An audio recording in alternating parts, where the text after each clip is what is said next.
शौर्य दिवस के उपलक्ष्य में आपसे मैं जानना चाहती हूँ, क्योंकि आप जिस दिन बाबरी मस्जिद का विध्वंस हुआ, आप वहाँ थे मौजूद और आपके आंखों देखी हैं बहुत सी घटनाएं।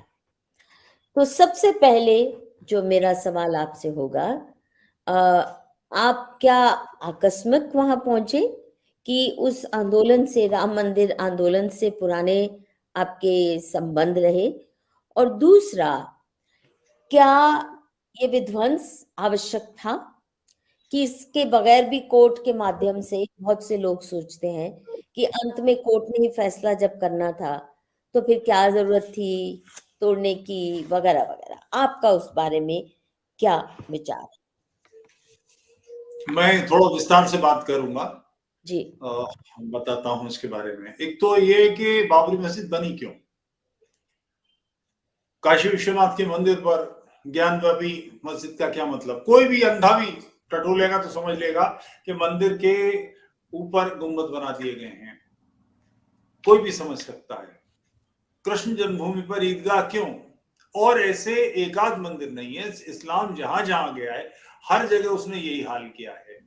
इवन जो आज सिंकियांग चीन का सिरदर्द बना हुआ है, वहां एक कोरियन यात्री आया है, उसके विवरण मिलते हैं कि आक्रमण हो चुका है, वहां के बुद्ध विहार ध्वस्त कर दिए गए। एक बड़ा डरा हुआ बुद्ध भिक्षु से मिलता है और वो बताता है कि यहाँ सारे लोगों को मार दिया गया है, भिक्षुनियों को सेक्स स्लेव बना लिया गया है, लौंडी बना के बेच दिया गया, वगैरह वगैरह वगैरह। इस्लाम सब जगह करता रहा। उसकी मानसिकता ये है कि वो ही सही रास्ते पर है, जिसे वो राह रास्त कहता है, और उसके अलावा सारे गुनाहगार हैं और सारे गुनाहगारों को मार कूट के, तोड़ के, पीट फाड़, खींच के, फाड़ के, जैसे हो इस्लाम में दाखिल करना है। प्रत्येक व्यक्ति का, प्रत्येक मुसलमान का ये धर्म है। ये जो 9% से ऊपर बजट भारतीय सरकार का कश्मीर में दे रहे हैं, उनको मालूम होना चाहिए कि ये पाकिस्तान ओरिजिनेटेड समस्या नहीं है, ये इस्लाम की समस्या है, जो एक समय में बाबर ने किया और वो लगातार चल रही है। तो इस बात को समझ लें कि ये कुफ्र और ईमान की लड़ाई है। ईमान वाले सारे काफिरों को, मुशरिकों को मारेंगे, ये उनका धर्म है, वो उसका काम करते हैं। बराबर। मुरादाबाद के एक कांग्रेस के सज्जन थे, दाऊद अल खन्ना, जो एमएलए रहे, मिनिस्टर भी रहे थे प्रदेश सरकार में। वो बिल्कुल अपने लास्ट लेग पे थे राजनीतिक दृष्टि से। कांग्रेस में उनका कोई स्थान नहीं था, बुझ चुके थे, और उनके बाद की कई पीढ़ियां आकर, ताजा दमदस्ते आकर कांग्रेस को संभाले हुए थे।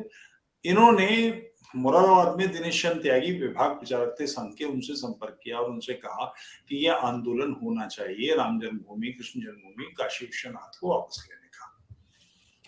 दिनेश चंद्र त्यागी जी ने उस समय जो क्षेत्र प्रचारक थे देवड़े जी, उनसे बात की और देवड़े जी ने इसकी स्वीकृति दी और एक नया संगठन बनाया गया, हिंदू जागरण मंच। वो उसके पश्चिम उत्तर प्रदेश के संगठन मंत्री बने। मैं उनके साथ प्रचार का काम प्रदेश का देखता था। मैंने उनके साथ काफी घुमा फिरी की। मेरे उनका अच्छा निकट के लोगों में था।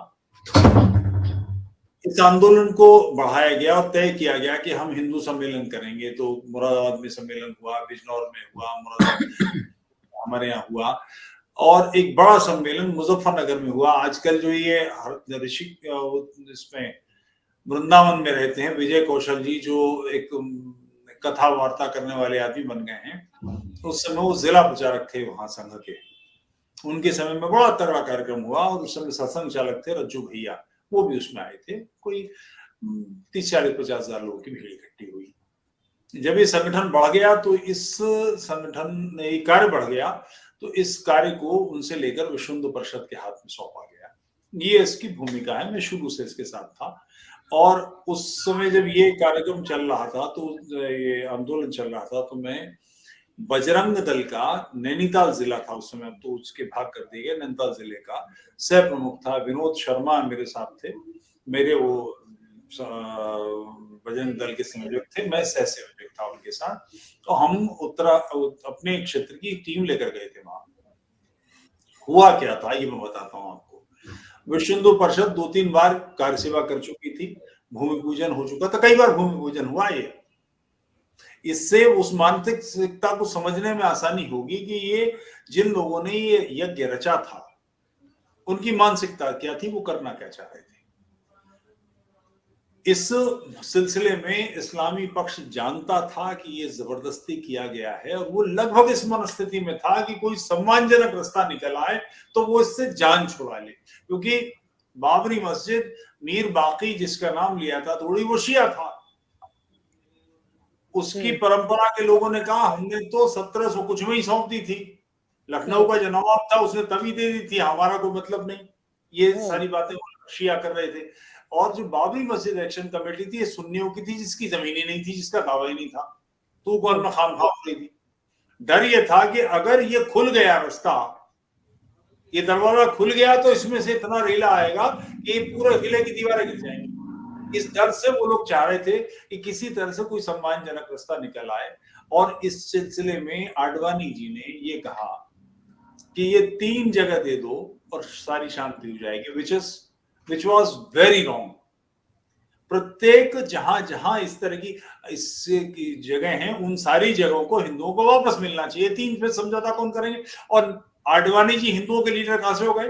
वो कौन है तय करने वाले? और इस किस्म के बेहुदा स्टेटमेंट्स कि ये साबित होनी चाहिए कि जगह राम जन्मभूमि की है, तो उससे पहले बौद्धों की थी, उससे पहले प्रकृति पूजकों की थी, उससे पहले फलाने की थी, ये साबित करो कि ये यही डिलीवरी हुई थी, राम का जन्म यही हुआ था और उनकी माँ ने यही उनको प्रसव किया। इस किस्म की बेहुदा बातें शुरू हो गई।